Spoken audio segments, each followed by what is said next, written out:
Hello dear students, welcome to HSC online lecture initiative taken by Sheikh Vidya Mandir English High School and Junior College of Science and Commerce. I am Ms. Ragini Singh, Assistant Lecturer of Biology, and today we are going to continue with our Enhancement in Food Production chapter part 2, and today's topic is plant breeding for various diseases. Now, before I proceed, I request you all to please be seated with your textbook, notebook and stationery. Let's revise what we studied in the last module. You have to rearrange properly various steps involved in plant breeding technique. Here I have given you all the various steps of the plant breeding which is randomized and it is not being arranged in a proper order. Your task is to arrange them properly. So very first step that will come for the plant breeding technique is collection of variability. Second is evaluation and selection of parents. Third is hybridization. Fourth is selection and testing of superior recombinants. And last is testing, release and commercialization of new cultivars. So these are the 5 important steps in the plant breeding technique. Now we are going to understand the plant breeding for disease resistance. We know that the plant are very much and easily prone to the diseases. So which are the diseases the plants are being subjected? The plants are being encountered with the pathogen like fungi, bacteria and viruses.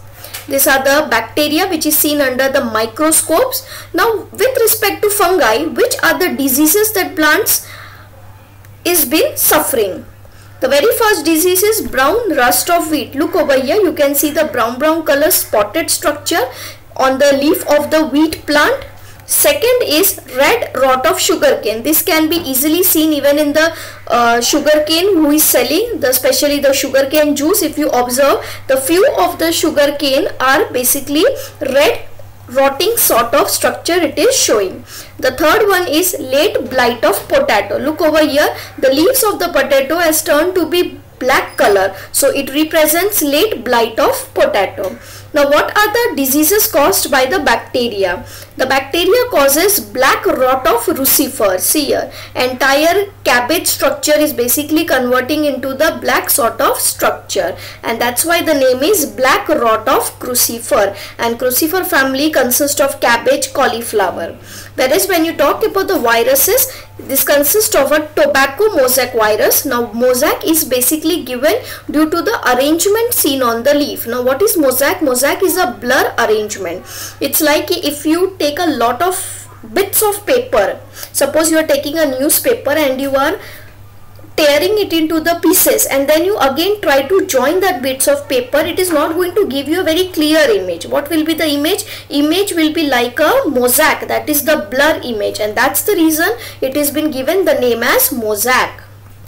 And generally viruses cause this mosaic type of diseases. So these are the different diseases or to which the plants have been subjected. Now our task is, even as well as the scientist's task, is to produce the hybrid variety for which the plant will be more resistant to such type of diseases.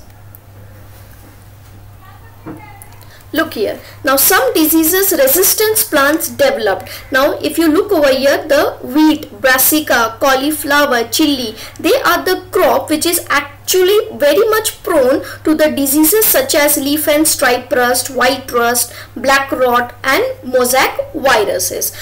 To prevent or to make a very good hybrid variety, the plant tissue laboratory with the help of the scientists have developed the varieties such as Himgiri, Pusa Swarnim, Pusa Shubhra and Pusa Sadabahar. Now let us understand each and everything in detail. The very first that we will be taking is the wheat. The crop is the wheat and the plant hybrid that has been produced is the Himgiri. For which disease? Leaf and stripe rust and hill burnt. So this is the wheat, that is Himgiri quality. and it has been resistant to this leaf and stripe rust as well as to this hill bunt. If you look over here, it has been turned to the black color, that is the hill bunt disease. So the Himgiri variety will be resistant to this as well as to this disease. When you talk about the second one, that is brassica. Now when the brassica comes into the picture, the cabbage, cauliflower are seen because it is in the family of this Brassicaceae. The variety that is produced for this brassica is the Pusa swarmine. This is the Pusa swarmine and it is resistant to this white rust. If you look at the leaf part, you can see the white color spot is present over here and this is the white rust. So this Pusa swarmine is resistant to this white rust and it belongs to this brassica. The next one is cauliflower. For the cauliflower, the variety that is produced is the Pusa shubra and it is resistant to the black rot and curl blight black rot. Let us see. This is a hybrid Pusa shubra and it is resistant to the black rot. See here, the entire thing is turning out to be the black and this is cannot be edible, even it won't be sold in the market.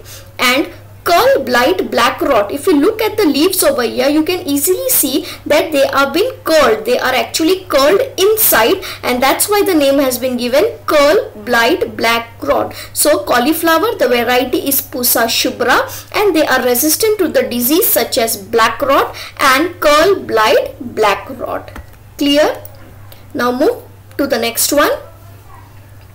And the next one is chili. If you talk about the chili, chili is always available, that is 24/7, 365 days it is available. So the variety that is produced is Pusa Sadabahar and it is resistant to the diseases which is caused by the virus, and when virus come into the picture, the most common disease is mosaic.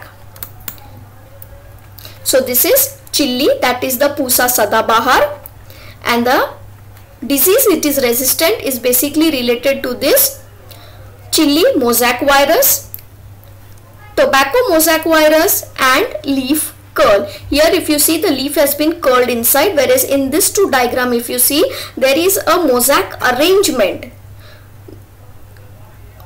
This things is nothing but it is the mosaic arrangement, because of which the name is also given as the mosaic and it is caused by the virus. So chili Pusa Sadabahar resistant to chili mosaic virus, tobacco mosaic virus and leaf curl.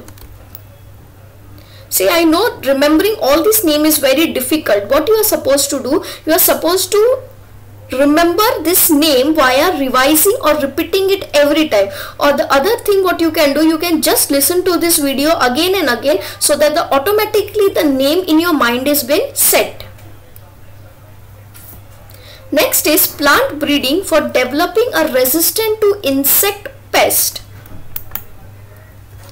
The crop Brassica variety Pusa gaurav, and they are resistant to this aphids. It means the Brassica which has been generally been grown in the market, or you can say generally being grown in the farm, they are very much easily vulnerable to this insect pest which name is aphid, and the variety which we have developed is the Pusa gaurav. So this is Pusa gaurav, Brassica, that is rapeseed mustard, that is rye, and it is resistant to this aphids. If you look in this diagram, you can see small aphids are been attacking this rapeseed, that is the Brassica group. The second one is flat bean, very common, and the variety that is produced in this case is Pusa sem 2, Pusa sem 3, and they are resistant to jacids, aphids, even fruit borer. The third type is okra. Now okra is nothing but it is your lady finger.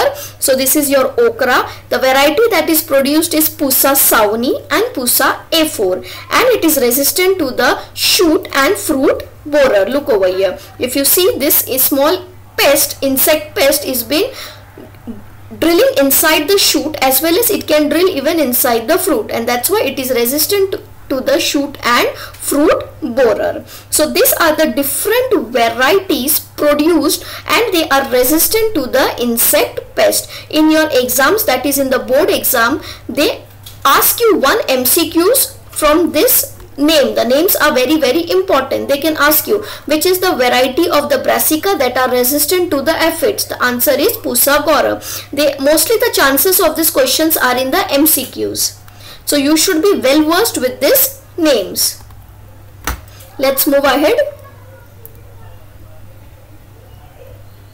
Mutation breeding. Now when you talk about this mutation breeding, the mutation breeding is nothing but it's a sudden change in the genetic material. Whenever there is a sudden change in the genetic material, we call it as a mutation. And how do we come to know whether mutation took place or not? Mutation will take place always via the morphological changes. Look at the definition. Mutation is sudden heritable change in the genotype caused naturally. It can also be induced by application of chemical mutagens. Mostly it is caused naturally, but it can even take place via the chemical method. Now see here, natural physical mutagens. Now natural physical mutagens, if you talk,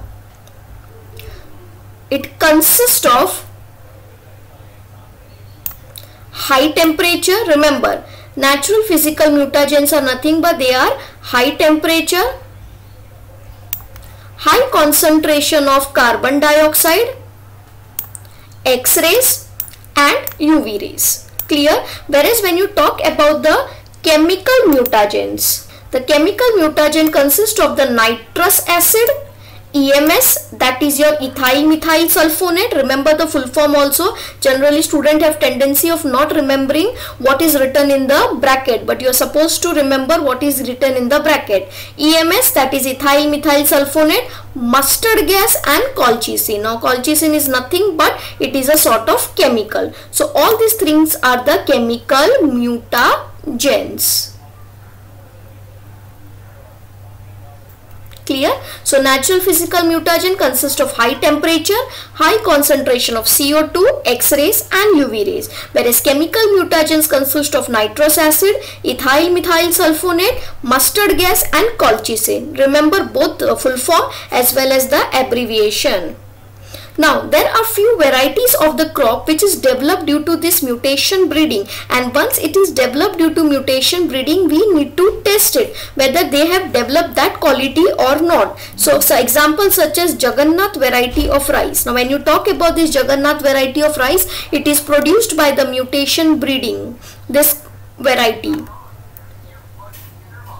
Second is NP 836 variety of wheat which is rust resistance. This is NP 836 variety of wheat which is basically rust resistant. Second is Indore 2 variety of cotton which is resistant to the bollworm. Generally cottons are very much easily prone or they are vulnerable to this pest, that is the bollworm, but this variety of the cotton which is produced in Indore, and that's why the name is given Indore 2, they are resistant to this bollworm. The third type is Regina 2 variety of cabbage, and they are resistant to bacterial rot. This is the Regina second variety of the cabbage, and they are resistant to the bacterial rot. It means the rotting will not be taking place with this bacteria. They are more resistant to it.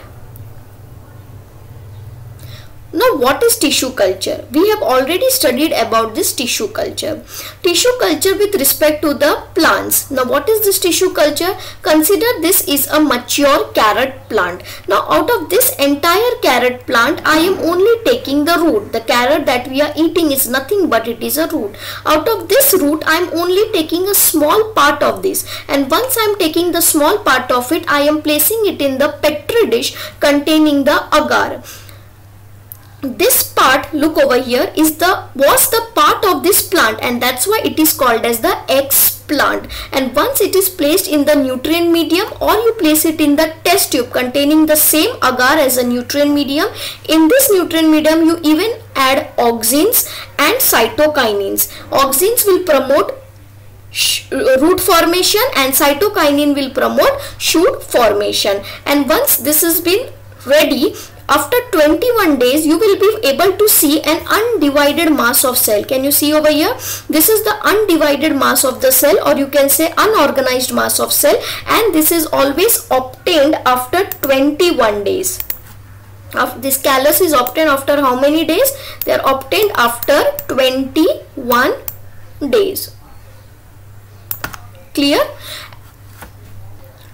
Once the callus is obtained, you can take the small pieces of the callus and you can put it into the suspension. Now this suspension is a liquid suspension and allow the cells to divide and grow, and once they are allowed to divide and grow, they lead to the structure of embryo, and this embryo consists of the shoot formation and embryo consists of the root formation. The shoot formation process is called as cologenesis and root formation process is called as rhizogenesis. Remember, cologenesis, rhizogenesis, together they are called as organogenesis. And once this is ready, you can put it into the testing into the soil, that is in the pot, and finally you can test it into the field on the large scale. So this is very important tissue culture technique.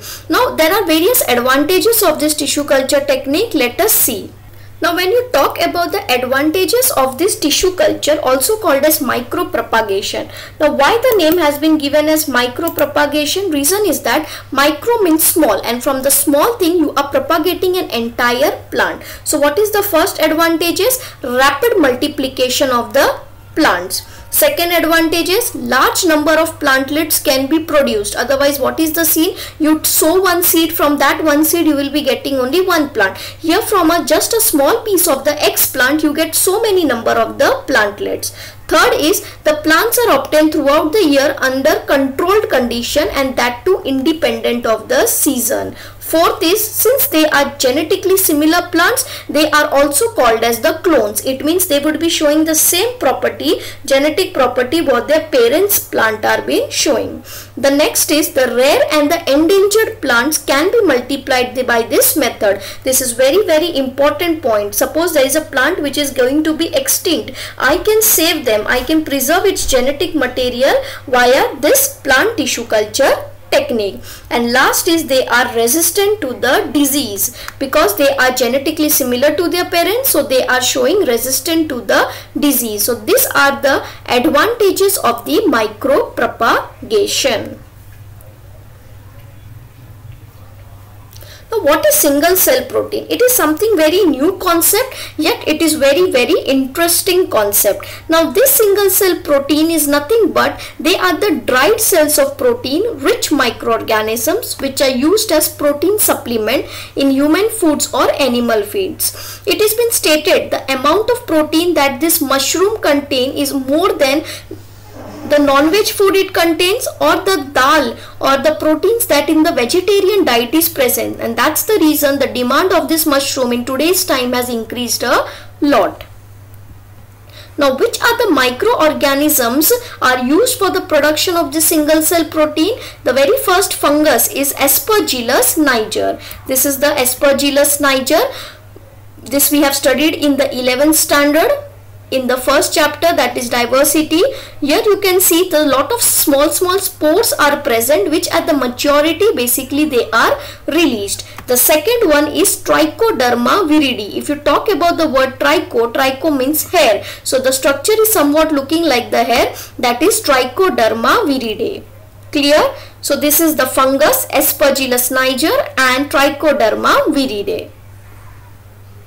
The second type of organism is yeast, which is Saccharomyces cerevisiae. You can see this is the Saccharomyces cerevisiae. In this Saccharomyces, even one of the asexual reproduction that we saw was the budding. And second is Candida utilis. This is the Candida utilis. So yeast, that is Saccharomyces cerevisiae and Candida utilis, is used for the production of single cell protein. Next is algae, that is Spirulina species, and Chlorella pyrenoidosa. This is spirulina. Now in the market for the single cell protein there is a spirulina tablet which is available, and it is said that one tablet of the spirulina is equivalent to the protein that we consume in entire day through the vegetarian or non-vegetarian food. Now these spirulina tablets are too costly also, and it's not that easy available, but the protein quantity in this is very high. And second is Chlorella pyrenoidosa. So these were the few types of the single cell protein. I hope you have understood this module very clearly, because this is now the time for you all to test. The very first question that I am putting forth is SCP stands for. You can pause the video, take your time, write down the answers, and then you can again play the video. So SCP stands for single cell protein. SCP stands for single cell protein. Your second question is, what is explant? The part of the plant, this part of the plant which was once the part of the previous plant, but now it is not, and that's why the name is explant. Now you please write the spelling correctly. It is EX and not only X. Give any 2 advantages of micropropagation. We have studied 6 advantages. You can enlist any 2 advantages of micropropagation. It is rapid multiplication, disease resistant, seasonal independent, genetically similar to their parents. All these are the advantages of the micropropagation. Now it's one of the exciting part of your module, and that is your assignment.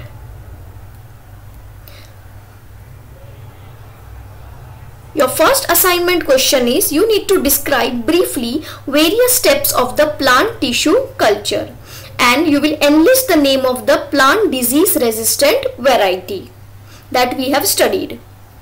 You will refer your 12th standard textbook. I hope this module was very helpful to you. Thank you for attending this module. We will be again coming back with the module part 3 of the same chapter. Thank you.